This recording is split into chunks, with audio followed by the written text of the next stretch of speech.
Here's to the finest crew in Starfleet. When it comes to my crew, you won't get any argument from me. This is a parody. Paramount owns the song. Welcome to The Greatest Generation. It's a Star Trek podcast by a couple of guys just a little bit embarrassed about having a Star Trek podcast. I'm Adam Pranica. I'm Ben Harrison. How you doing today, Adam? Good. Good and wet. It's the last day of my wife's business trip. She's been gone all week. Yeah. Party's over, man. Yeah, the party of taking your pup to the vet. Dude, you guessed it. I didn't have to say it. Yeah, going to the vet 2 out of the last 3 days. Cool. I'm sorry, man. How's Rip doing? She saw a specialist last time she was in there. She is on a... Like we put her on a bland diet, as you do, like with a stomach sick dog. Yeah, you bland it up. You bland it up most often in our household with rice and chicken. Not bland enough. Oh no! We go in there and the vet. We like our vet a lot, and they're like, "Look, are you really doing just rice and chicken? Because like we really need to be orthodox about this." Yeah. And I'm like, no. Ripley is like super duper treat motivated. So when we go out on walks, I bring a pocket full of treats. We're walking around. We're having a great time. Yeah. Treat the dog in order to get her to do what you want. And the vet's like, look, man, you can't, like, not even treats. We got to go rice and bird. Yeah. What you got to do is like steam a chicken cutlet, put it into your pocket. Yeah. That's the treat. That's what you take on your walk. Ben, you don't know how close you are to being correct on this. So we've pivoted out of chicken. Evidently, chicken might be a trigger for the dog. Now we're on turkey. Oh, you know you're having fun with pet sickness when novel protein comes into the mix. We're trying to eliminate the bomb protein in the sweet girl right now. So now we've pivoted to turkey. And now instead of treats, I carry a Ziploc bag full of cooked ground turkey that I just reach my fingies into, pull out and give to the sweet girl as we're walking. And the trouble with that is when you have to give a dog medicine, which I do have to do currently, capsules and pills don't really go into ground turkey very well. So now it's February. What I need to do is find like a half turkey breast and cook it, so that I can like slice little slices into it, stick pills in, like you're putting cloves of garlic into a roast. Precisely. Yeah. Good luck finding half turkeys right now in a grocery store in February, but that's what I need to do clearly because Rip is not enjoying the ground stuff. Could you just get deli meat turkey and like wrap that around a pill? I thought so. I got some yesterday and I brought it home and the pills went down easy. Ripley loves lunch meat. Yeah. But then I look at the package and like even the most organic, antibiotic-free deli turkey lunch meat that you get in like a package. Yeah. It's full of like salt water and additives and shit. Like nothing is pure in this way. It's really hard to find. So I think the only way is like I might have to buy a fucking Thanksgiving turkey and cook it in order to have turkey meat in the house. Like the kind that I need for my dog. You know what you got to do is buy a Thanksgiving turkey, cut it in half, go into the freezer, take all of the fucking candles out of the freezer, throw them in the garbage. This might be how I get rid of the candles. Those candle stumps, get the fuck out. We're replacing you with a half turkey. Yeah. I love this idea. Yeah. So here's what I'll do. I'll go to a Ralph's. I'll get a frozen turkey. I will wait 3 days for it to thaw out in the fridge. I will cut it in half. I will throw away candle stumps. Yeah. I think I could get this new system going in 5 to 7 days. I like it. No picnic over here, dog health wise. We've got a big procedure coming up, and a fecal sample was required. Oh yeah, that's fun. Yeah, I mean, like we don't touch our dog's poop through bags every day of our lives. It's true. But they give you the thing. It's like a pill bottle, but there's a little plastic spoon built into the cap. So you unscrew Is this the spoon cap. like the sample at the ice cream shop spoon? It's the sample at the ice cream stop spoon if it were glued into the underside of the cap of a pill bottle. Mm-hmm. And I go to scoop the poop, just get the little spoonful so that my customer can sample the rocky road. Mm-hmm. And Now, if your dog's making rocky road, I think you should probably take them to the vet too. spoon snaps. Oh, man. You had one job, Spoon. Here's my note for this. Give me the wooden spoon that you used to get from the elementary school cafeteria, orange sherbet and vanilla cup ice cream. Even give me the little weird red plastic stick from the tub Stick is better. of crackers and cheese spread. That thing never snaps. That's an unsnappable object. So you get, how'd you get it out, Ben? I honestly, Adam, I'm like so sleep deprived and like stressed and frustrated right now. I sat down on the curb and cried a little bit. Oh, fuck. There is no spoon? No one can see you cry. It's a rainstorm out. Yeah. It was like tears and rain, man. I was fucking thinking about sea beams glittering near the Tannhauser gate, and then I realized I do have poop bags, so I can pinch a little bit off and like work it into the end. But it's a very narrow opening, so I'm like, inevitably some is getting over the edge of the pill bottle that I'm supposed to pack this stuff into. You know what I did out of spite? Which is, it's not the fault of the person that works in the lab that tests dog shits. I stuck the fucking spoon in there with it. I know you clearly had a bad day and you're frustrated, but you're not having a worse day than poop tester, right? Poop tester's day is always the same. There's somebody that goes to work every day, and what happens is a tray full of dog shits gets set in front of them. It's always a rainy day at the dog shit factory. Yeah. What do you think the employees at the dog shit laboratory do during their breaks? They go out and they cry in the rain, Ben, every day. Yeah. I was vibing with them that day, man. God. It's not so bad. It's going to be okay. Perspective.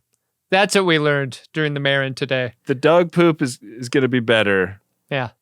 I love the one detail I now have in my head is that your dog's poop is so hard, it snapped a spoon. Yeah, we're really at two extremes of the dog poop number line here. What we need is a fecal transplant from your dog to mine. We could get Ripley right as rain.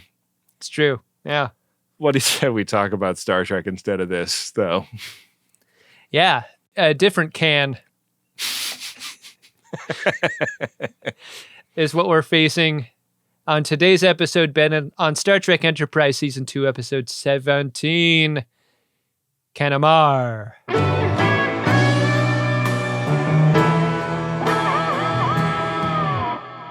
A man, a plan, a canal, Canamar.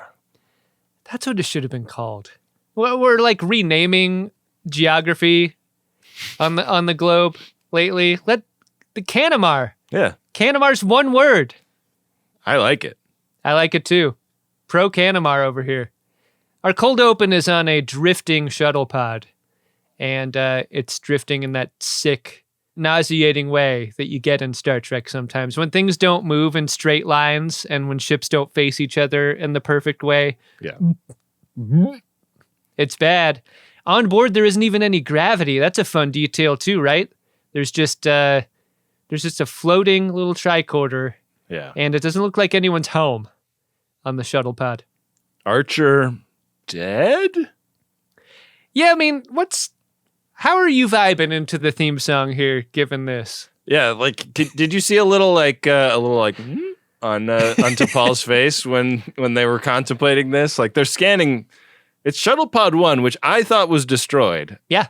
It's not like when your jersey gets retired. They don't run it up into the rafters of the shuttle bay. Is this like Air Force One though? Like when Archer's aboard, is it always shuttlepod 1? Yeah, maybe so. I do feel like a ripple goes through the crew. Like this could be great for us.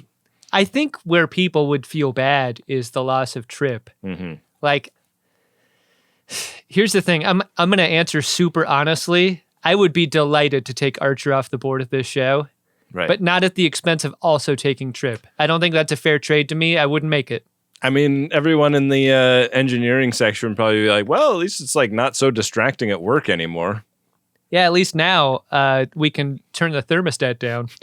Every time he's like, time to roll up our sleeves and get to work, people. It's not like kind of a sexual harassment thing. You're never going to let that go, are you? So after the theme, we're trying to figure out what happened aboard this shuttle. And got the flight recorder, got the black box. They did the scan. They found no humans. And T'Pol's like, can we scan for dorks? Like maybe if we just change the frequency a little bit, like that'll pick Archer up. Yeah. Big Starfleet nerd is an accurate description. No, that doesn't work either. He and Trip played some kind of space water polo. Yeah, and I thought long and hard, Ben, about whether or not this would trigger the hit game show within a podcast, Polo Polo or Pollo. It does not. Great. A mention isn't good enough. Another opportunity for me to curb stomp the game Polo Polo or Pollo ripped away from me. Yeah, you remain a winner just a little bit longer. Phlox and Reed have done some deep scanning, though, and there is evidence of a struggle. There's blood on some of the bulkheads. They kind of think Archer and Trip have been abducted. Yeah. Just blood. There's no hair.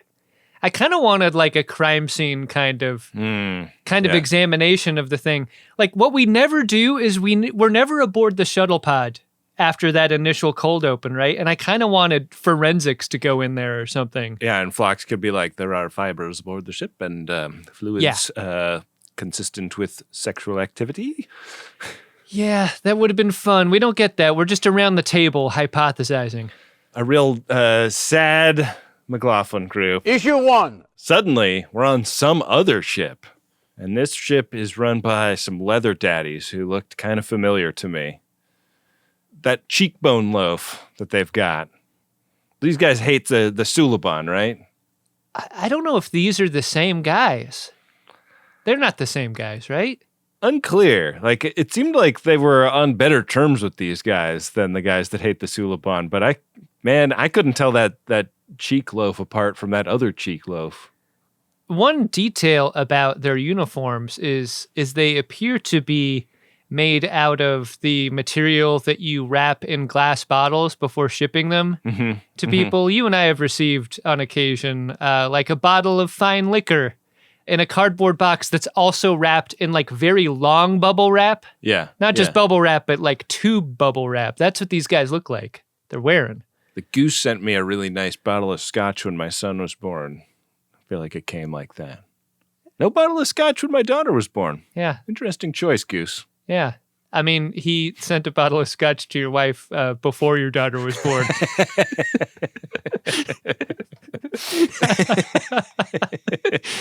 The guards on this ship, not a big fan of being asked idle questions by the various slaves. Like they kind of have them seated like galley slaves in a Roman ship in this. Yeah. I wanted to see someone like hitting the drum for rowing tempo. Ramming speed! Yeah, you never get anywhere in space if you have to row, though. Yeah. Archer does that thing where he wants to talk to a manager, and that's a bad look anytime, especially if you're in the galley of a prison ship. Yeah, pretty funny that he got his hair done up to look like that, though, to ask for a manager. You in charge here? Yeah. Interesting detail about how this particular prison system works. It's your handcuffs that electrocute you for punishment. These guards have a little clicker. They click the clicker. The handcuffs start zapping you, and you get shocked. That's when another prisoner helpfully warns him, shut the fuck up or you're going to get shocked again. That's how it goes around here. Little late with the advice. Archer has heard that they are headed to Canamar, and we meet a guy sitting next to... Canamar! Canamar! Canamar! Do you think people in Star Trek Discovery ever get confused? Like, wait, where are we headed? Canamar? Did you say Canamar or Kaminar? God, great call. God, I could have done that back when we were doing episodes about Star Trek Discovery. I know.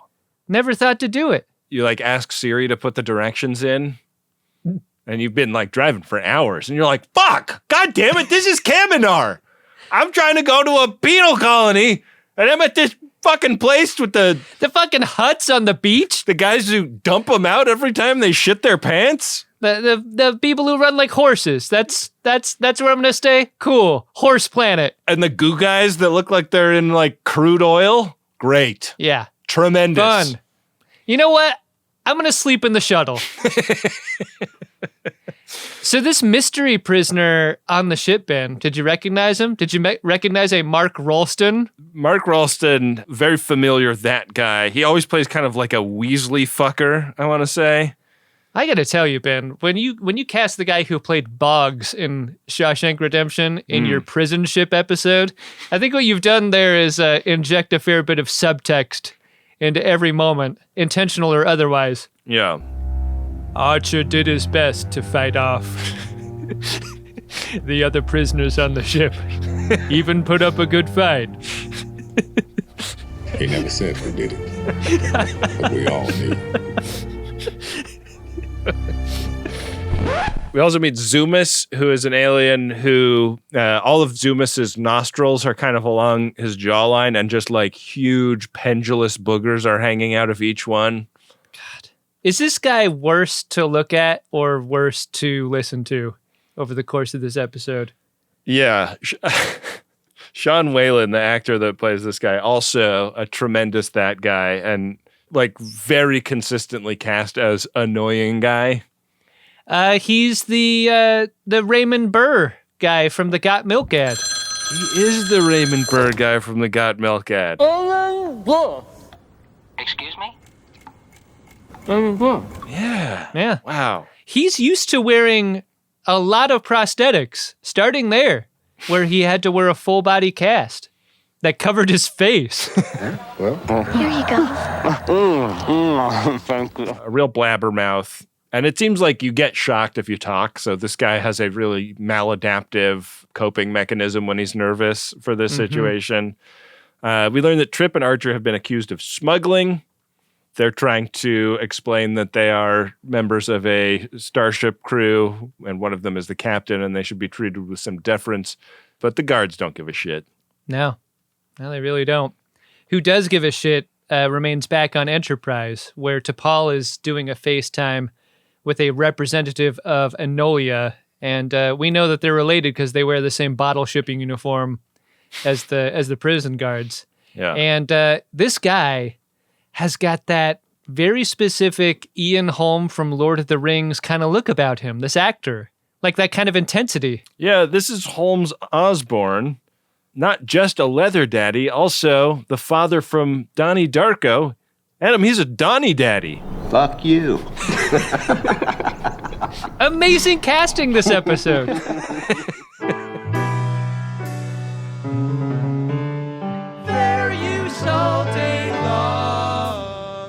This guy on the FaceTime says they're pretty busy. You know, it's not easy being a trading post operator the way I am, but why don't you give me your lost dog posters to Paul, and I'll make sure to share them around the workspace. See if anyone tears off any of the phone number contact information on the bottom. They had a good meeting with these guys, so he seems pretty embarrassed at the idea that it's possible Archer and Trip got arrested or whatever. Yeah. And we cut right back over to this ship to show why he's embarrassed, because we see mealtime, and it's not pleasant. How many times have we seen gruel depicted on Star Trek Enterprise in 2.5 seasons? I want to say 6 times. We've gotten 6 Gruel episodes, at least. You get a run at Gruel a couple of times a season at minimum when it comes to Star Trek Enterprise. The props person who got hired for this show, like their specialty was Gruel, and they're like, they're telling their friends and their family, like, I got hired, I'm really excited, but like, I doubt this is gonna be a long-term project. Like, my specialty is Gruel. It turns out they're working on the Paramount lot for 3 years as Gruel Boy. Yeah. Anything else on the menu? I don't know why I got hired on a sci-fi show. I don't know if I have anything to offer. Yeah. Turns out, MVP. There's also a Nausicaan on this ship, and that guy wants some Gruel. He wants Trip's Gruel because Trip is being a little bit snobby about the food. And when a guard buzzes the Nausicaan for piping up and threatening Trip over his food, Trip thanks the guard and also gets shocked. I love this. I love the equal opportunity shocking that happens here. Yeah. It's not fair. That's what this moment tells us. This is a bad place, and these guards are bad people. They're bad people, but also, like, we're moving into a world where, we may all be called to dehumanize someone and make them suffer. And I feel like if I've, like, done the mental work to make all of the people that I'm, quote-unquote, guarding not human to me, like, having a remote where I can shock them does sound pretty fun, It makes my job easier. Right. As a prison guard. Yeah. Keeps my hands clean. I don't need to get close to them. I just hit the clicker. Yeah. I mean, there was that one day I accidentally brought my garage door opener to work instead of the clicker. God, that was frustrating. I wanted to shock them so bad. I just couldn't. The prisoners never let you hear the end of that one until you shocked them. I mean, neither did my wife. She's like, why the hell is our garage door opener going up and down all day? Donnie Daddy lets them know aboard the Enterprise that Captain and Trip did, in fact, get arrested.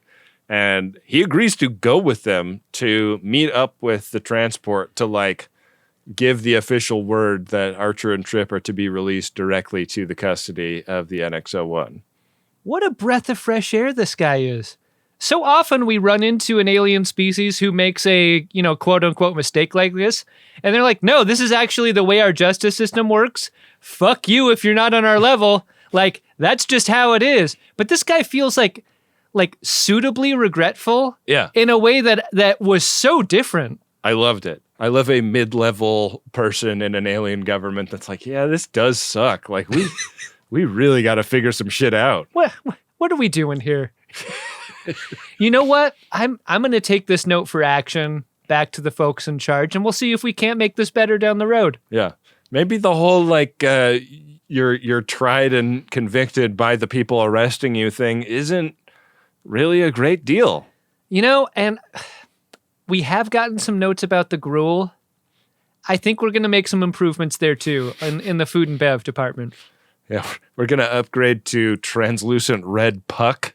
It's edible, but I wouldn't call it food. God, how many centuries do you need to wait before puck is available to you? You're waiting a long time. So Enterprise sets off on an intercept course with this guy on board. He's riding along. That's part of the fun. And Archer gets notified by one of the guards aboard the ship, like, hey, you two, you're out of here. You got sprung. You must have friends in high places. You're getting released. This seems low-key one of the meanest things that you could do is, like, tell these people in front of general population. That's not going to be good. Yeah, I mean, like, it is fucked up, but also, like, over the course of the episode, you get a sense of the design of this ship, and it really seems like they don't have anywhere to go. Like, there's a tiny little cockpit and the area that the prisoners are in, and then, like, the docking ring, and, like, no other parts. It does not seem like there is a bathroom aboard this ship. It looks like there's a bathroom on the flight deck, though. The left seat, Yeah. that looks like a commode with a lid down. Sure. Yeah, and like the pilot and the co-pilot just switch. Yeah. Yep. So this is when the prison riot breaks out. The Mark Ralston guy, who we come later to learn his name, Kuroda, just like totally hulks through his wrist braces and punches a guard, gets a gun. He and the Nausicaan team up and take over the ship, and all 3 of the guards are down.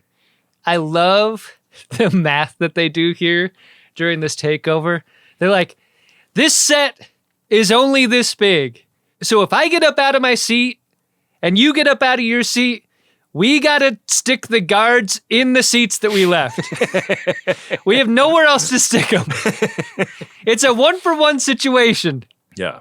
Archer and Trip waste no time in starting to work these guys and undermine their confidence in their ability to pilot this ship. This is a warp-capable vessel. Not everybody knows how to fly those. And after injuring the pilot, they're like, maybe we went too hard on the pilot. Yeah. They're immediately regretful about that. So Archer's like, I can do this. Like, I'm a damn fine pilot, and I'm gonna need my my buddy. And they're like, just you.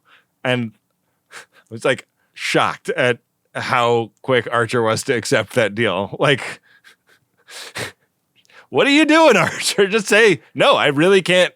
Like, we're all gonna die unless you free me and my buddy.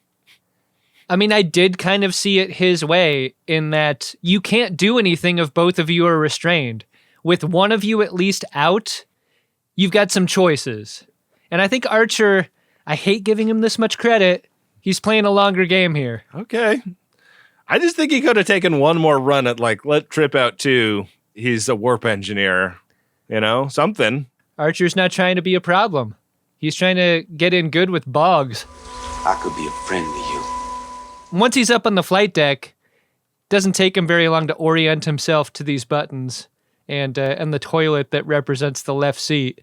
Yeah. And Boggs is like, here's where you need to steer us to this binary star system. Can you get us there? And then a couple of button pushes later, that's where they're headed. No further information given. Archer's like, cool, where's that? Yeah. Boggs is like, not now, maybe later. That's on a need-to-know basis. Yeah. But what is not on a need-to-know basis is how he broke through his shackles. This guy has already been to Canamar and escaped it, and so he put subdermal implants in his wrists in case he ever got arrested again that can, like, override this type of restraint. And he is classic heist man in a heist movie who's like, I'm never going back to the clink. Yeah, he's gone so far as to mutilate his wrists. Amazing. Yeah. Yeah. There's some fucking around with the subspace transceiver that results in him, like, driving the butt of his gun through the panel that runs the subspace transceiver. It seems kind of clear that Archer was trying to surreptitiously send a distress signal and was claiming that he was shutting everything down. But this guy is not prepared to trust Archer. Yeah. Yeah. But I was also like, what are the chances the actual transceiver is right there? Like, wouldn't it be somewhere else on the ship and that's just a button that turns it on and off? I mean, this is one of those story beats that's explained with an edit. Like, you go from this scene straight to Enterprise where they momentarily pick up a distress call that then disappears, and that lets you know that, like, that's what the attempt was. No response from the hail that Enterprise tries to send. And so T'Pol orders the Enterprise to floor it. And the trading post manager, like, helpfully offers to direct some scout ships to that position because they would get there first. Yeah. And T'Pol's like, sure, we'll take you up on that. Sounds good. Yeah. Faith of the fart. And you will never take the greatest gin alive. Ben would rather die. What? Back on the prison ship, this Zoomis guy, he has all kinds of advice and thoughts to share. And Trip Tucker is in that special kind of hell when you're flying alone on a commercial aircraft and the seat person next to you just doesn't notice that you have your AirPods in. Yeah. And just wants to talk.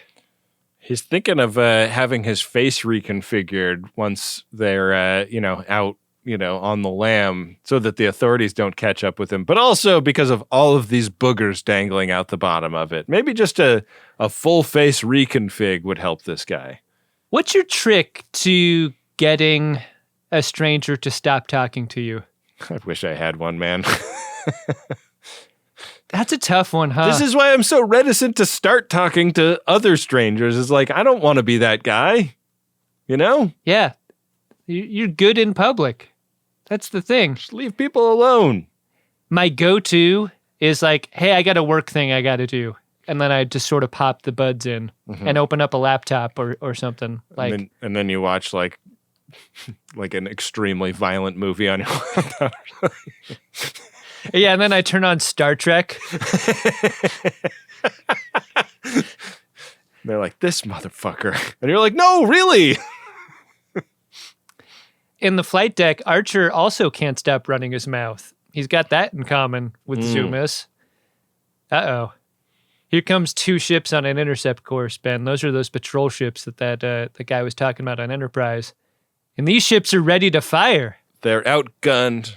They're outmanned. They're outnumbered, outplanned. And it's a real, like, I'm not going back, like fight them. And Archer going, we are not equipped to fight that type of ship on this type of ship.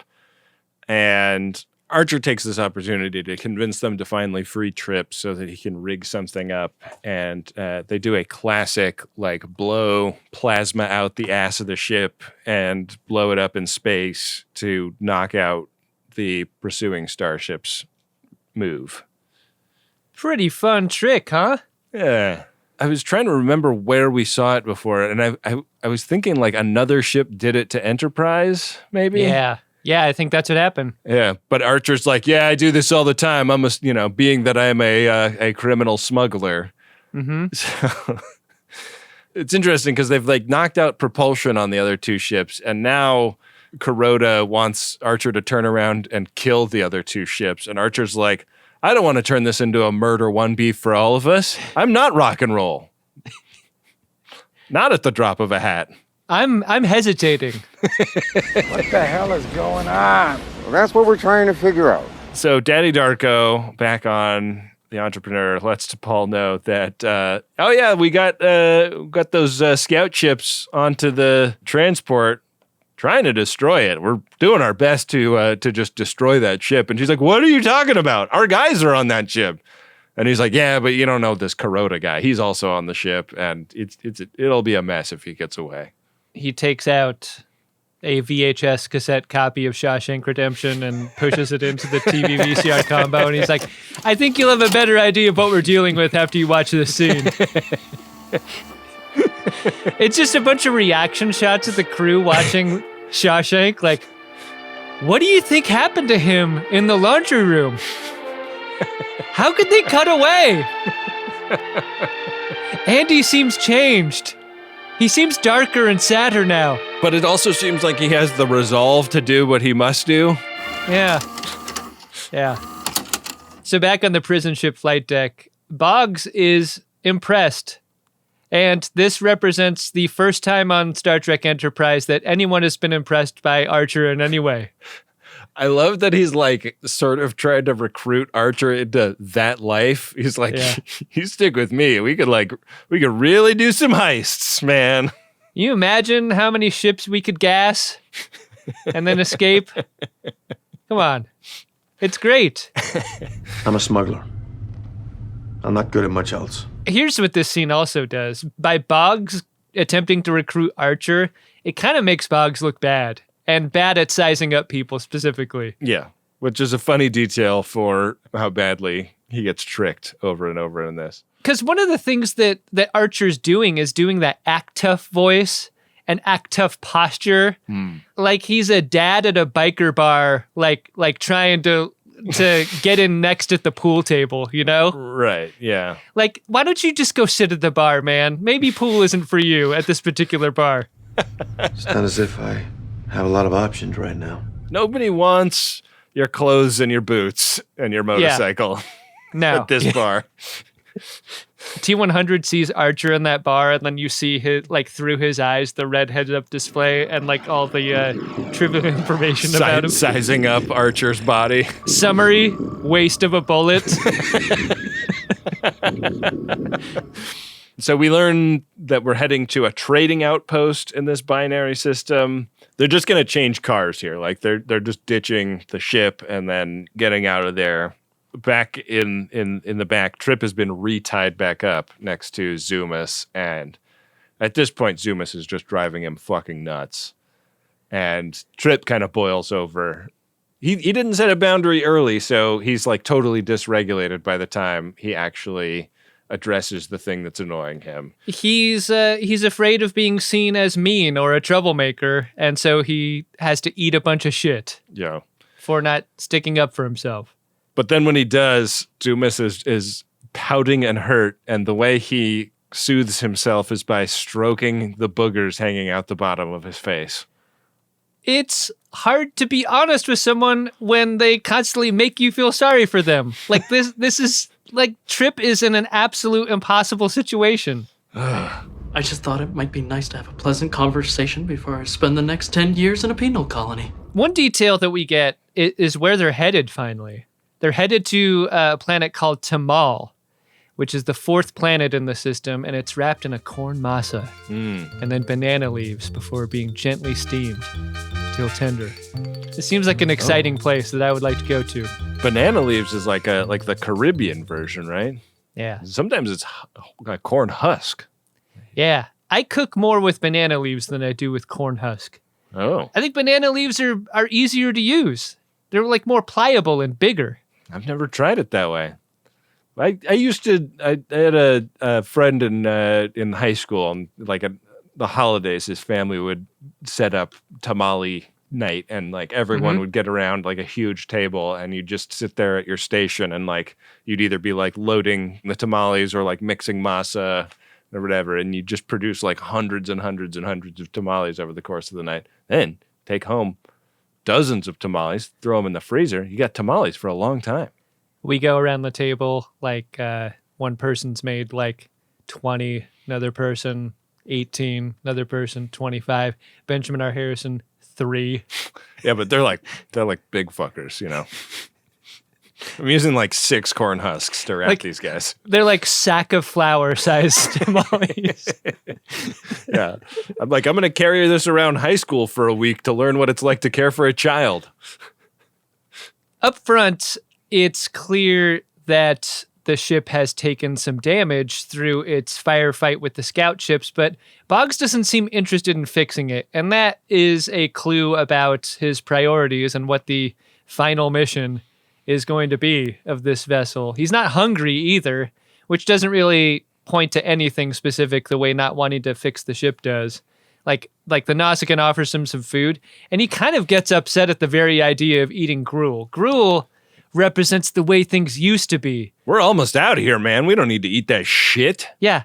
I will direct you to my comments said previously wherein I would not go back. Culinarily or otherwise. Yeah. You can speak to us normally. Like a couple of the guards had lunch pails up here. I'm going to go through those, see if there's anything good. Yeah. He tells a little bit of his backstory, like when he was a kid, he was falsely accused of stealing latinum and thrown in jail for it. And because of the cruelty of that, he sort of like chose a life of crime. Like, well, if they're going to treat me like a criminal, I might as well act like one. We get a flashback of young Boggs in the meal line at this prison, in line for gruel.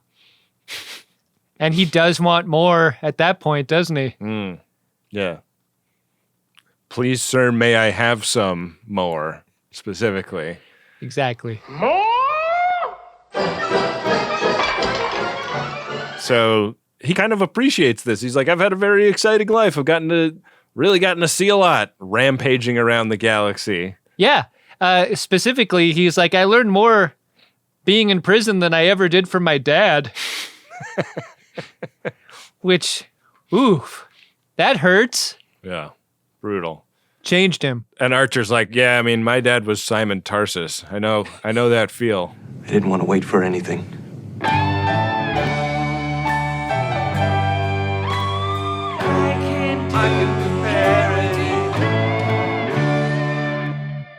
So the prison ship drops out of warp at the Masa system, and no one's there to greet. That's unusual, right? They were kind of expecting another ship there.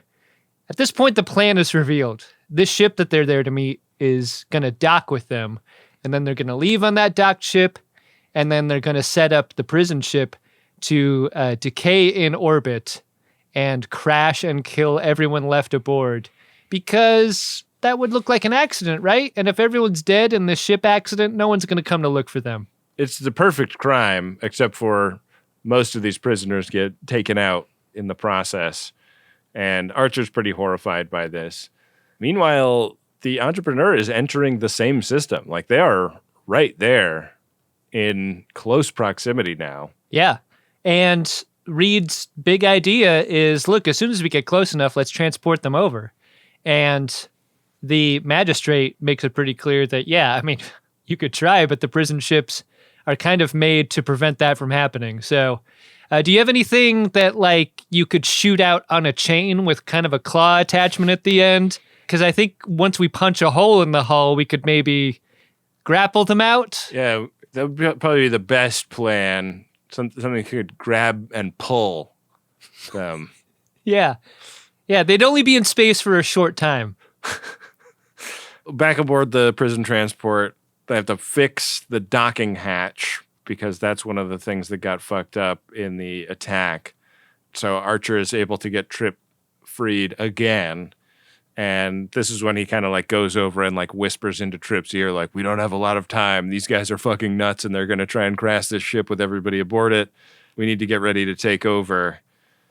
And aboard the Enterprise, they found the shuttle that's headed toward the planet Tamal to meet up with Boggs and his Nausicaan buddy. So when Archer whispers the plan to Trip, do you think it reads the same if Archer is freed ahead of this already and is like on the same team as the prisoners who've taken over? Because I kind of feel like it's a motivation difference, right? Archer feels motivated to save the prisoners because Trip is among them. But I think it makes him and Trip look better if Trip is already on the A squad here and they're working to save people that they don't know, even that dipshit who talks too much. Right. Yeah. I mean, I think they come out looking pretty rosy in this. Like, they're definitely both on team, like, we can't let these, maybe not innocent people die. Yeah. So back on Enterprise, they pick up the ship headed for the prison transport. Clearly, this is going to be an ally to Boggs. And on the prison ship flight deck, Boggs and Archer argue about this plan. This plan sucks to Archer. Yeah. He kind of puts his foot down, doesn't want to do it.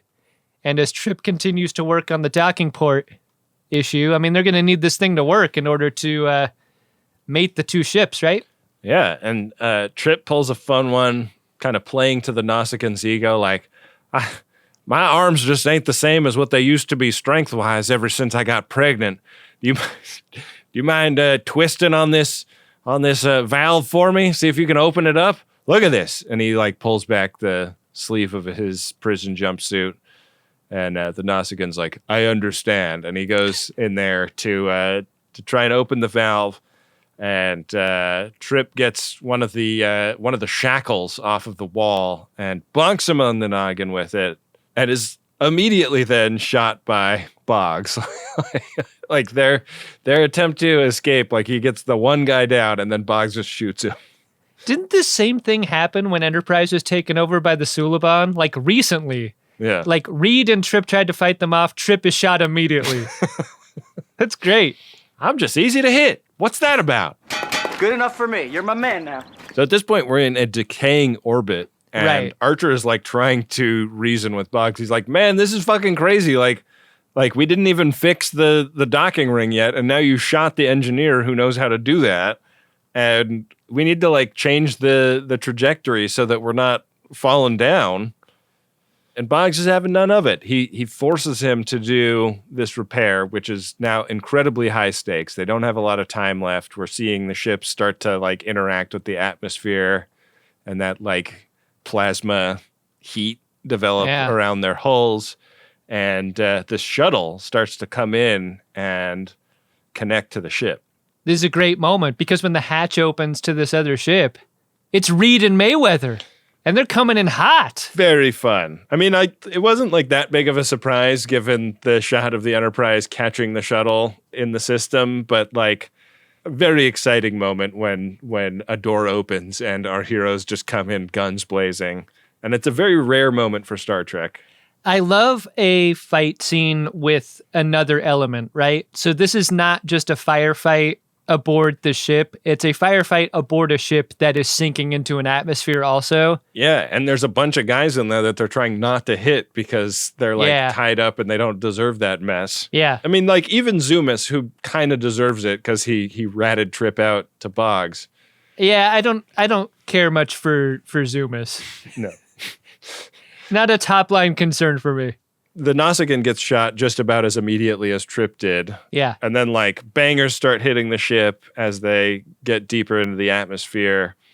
They get Boggs, and there's a very panicky evacuation of all of the prisoners and the guards to this other shuttle. And we see Boggs kind of stirring as the escape is being made by everyone. He got knocked out, but he's not totally stunned. He's just kind of dazed. This is great when Boggs wakes back up. Yeah. There is a huge tussle between Boggs and Archer at this point, and they're kind of the last ones on board. And it's fists and kicks and bangers. And Archer makes his way to the escape hatch while Boggs makes his way to the flight deck, and he closes the door behind him. Yeah. And Archer leaves with Reed, and the ships separate. And then, that other ship rises up out of the atmosphere, and on the prison ship flight deck, Boggs sits down in that seat, with the relief of someone who thinks he's going to make it. And then he's relieved in a different way.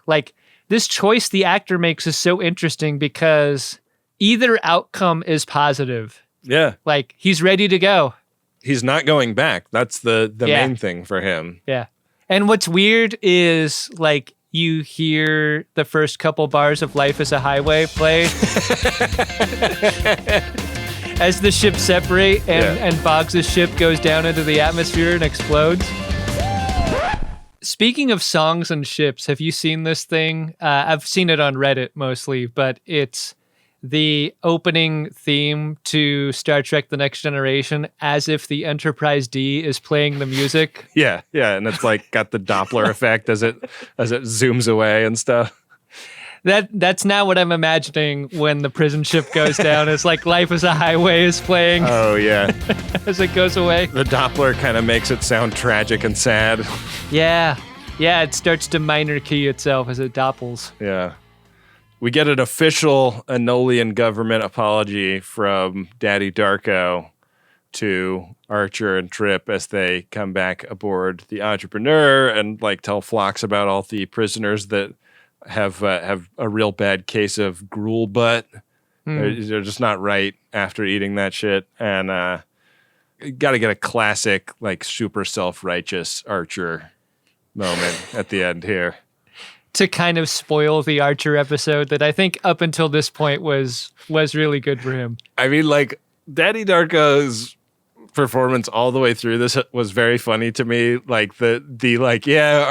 There are some things about our society that are horrifically unjust, and I do feel kind of bad about that. And he plays that all the way to the end. I guess at the end of the day, we as a society have a lot to think about.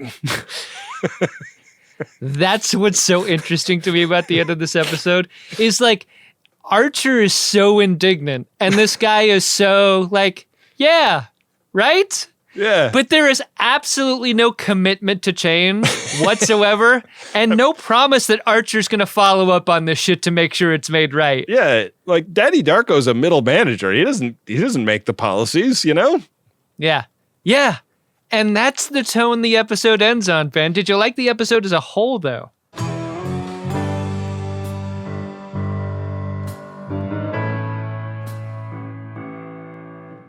I did. Con Air in Star Trek is a fun kind of episode. And I thought that the twist of the prison break happening right as Archer and Trip were supposed to get sprung was a very fun way to trigger the adventure.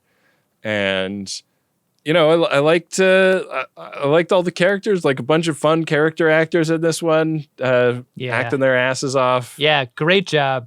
yeah, a really enjoyable episode of Star Trek, in my opinion. How about you?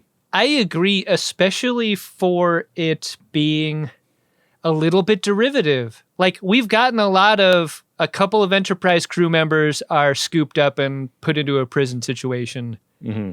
Like, how many times have we gotten that? 4 times in 2 seasons? Seems like a lot. Easy. But this is a new spin on it in a way that I found super enjoyable. And I think the ship is a big part of it, right? Yeah. Being on the ship and having a plan. And yeah, I dug this quite a bit. It was good. Good ep. And really appreciate giving the character actors some work here. Not just one, but several.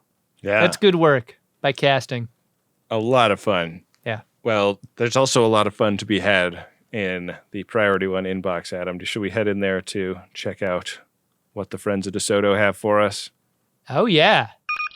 Priority 1 message from Starfleet coming in on secured channel. Need a supplemental income. Supplemental income? Supplemental. Supplemental. Yeah, it's extra. The interest alone could be enough to buy this ship. Ben, we've got a promotional Priority One message here. Okay. Here's what that one says. Do you know what sucks? That's right. Raz. Do you know what really sucks? That's right. Raz again. Whoa. There is something that sucks even more than Raz. People Dang. dying of drug overdoses. Okay. My wife leads a program that I think she started called WeHeartYou.org. And if you go to plavim.com, you can watch the YouTube video of her latest speech. She is a real Leslie Knope. I am more like the douche anyway. That's plavim.com. And once more, so you don't forget, fuck you, Raz. Madison was fun. Oh, man. How about that? Plavim Actual weighing in. Plavim and Raz, for newer listeners, legends of the P1 inbox from way back. And some guys we've hung out with in real life, they came to our show in Madison recently. And yeah, plavim.com, PLAVEEM.com, takes you to, looks like this is a YouTube video of his wife giving a speech about drug overdoses. So kind of a roast of Raz and also a good cause rolled up into one thing. Pretty great to celebrate the return of Plavim and or Raz to the P1 inbox here. What a moment. Yeah. Longtime FODs are going to be pretty excited about this. Yeah, I wonder if the Razgulls will mount a response. You know, time will tell. Yeah. We've got another Priority One message here, also of a promotional nature, Adam. It goes like this. Do you listen to Greatest Gen to give yourself a bit of an escape from everything? Would you like some other ways to give your brain a few moments of respite? My hubs, who got me into Star Trek and whom I have now surpassed in Star Trek nerdery thanks to Ben and Adam, recently created a new daily puzzle. No luck-based game of buttholes, the will of the Riker, quantum leap here. Yes, I do listen through to the end. Instead, use basic addition and pattern recognition to win.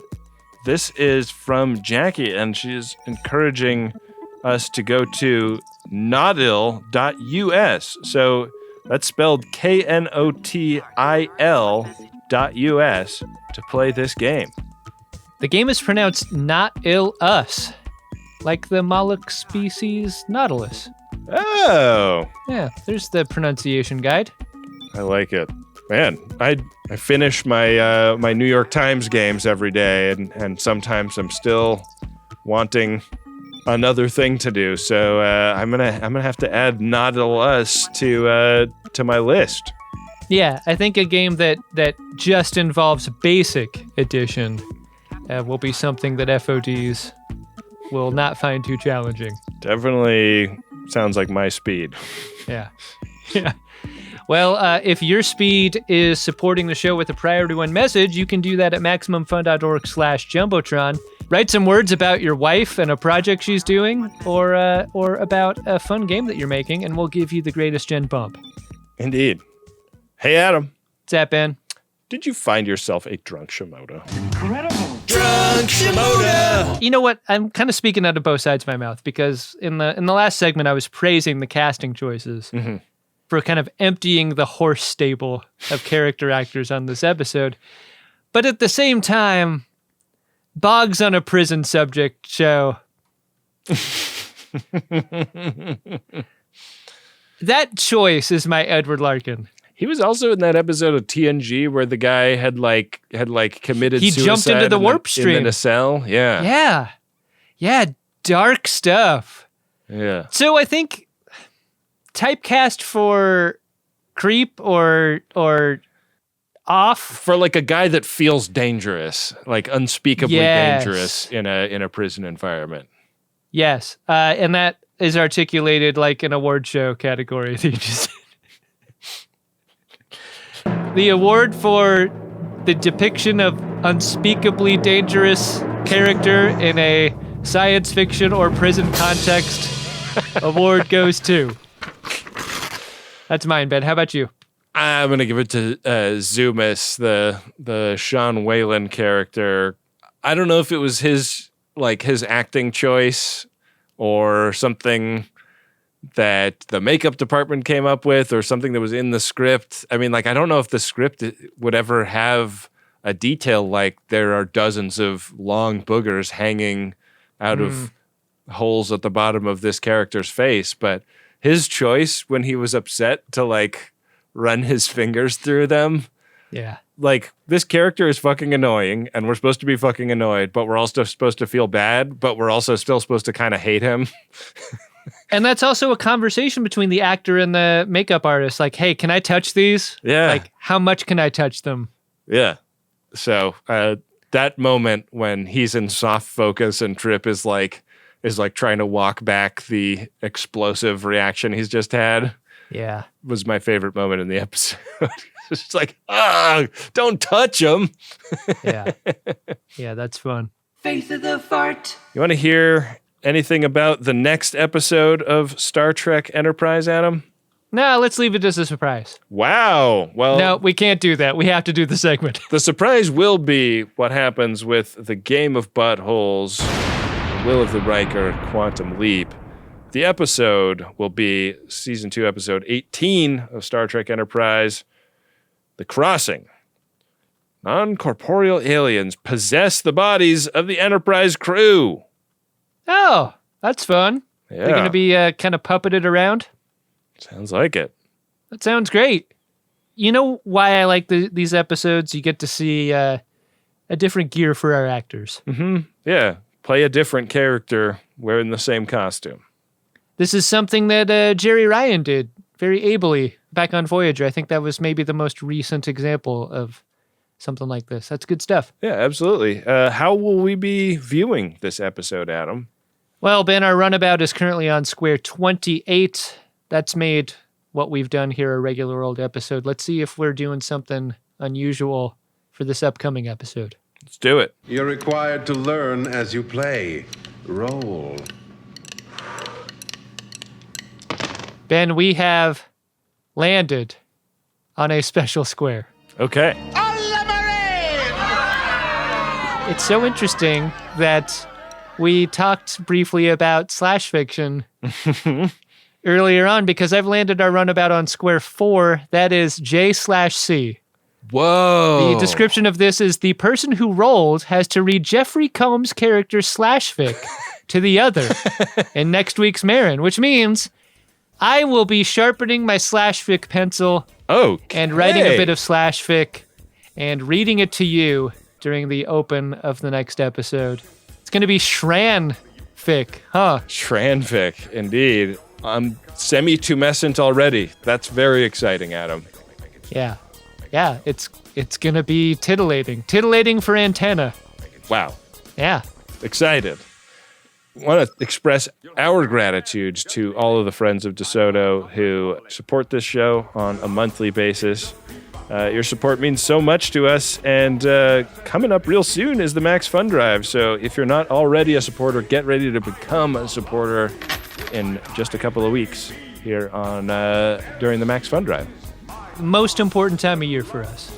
got to thank Wendy Pretty, our intrepid producer, who keeps these episodes edited and tight and keeps everything on the rails over here at the Uxbridge Shimoda Corporation.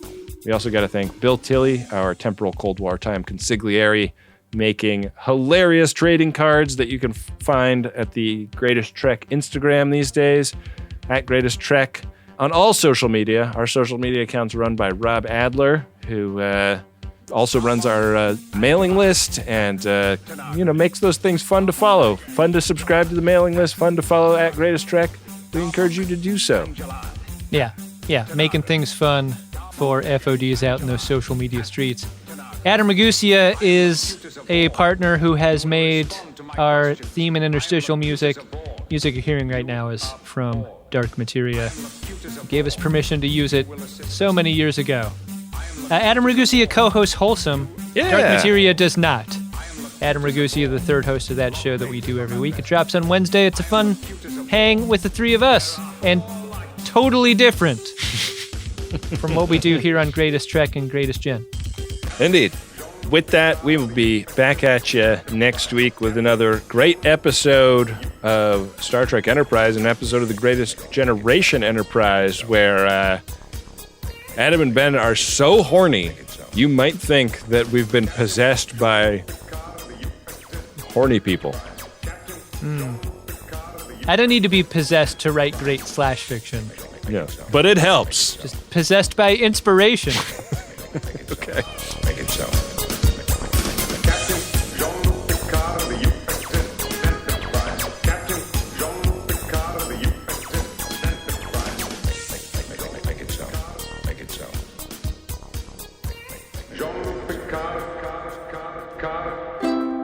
Maximum Fun, a worker-owned network of artist-owned shows. Supported directly by you.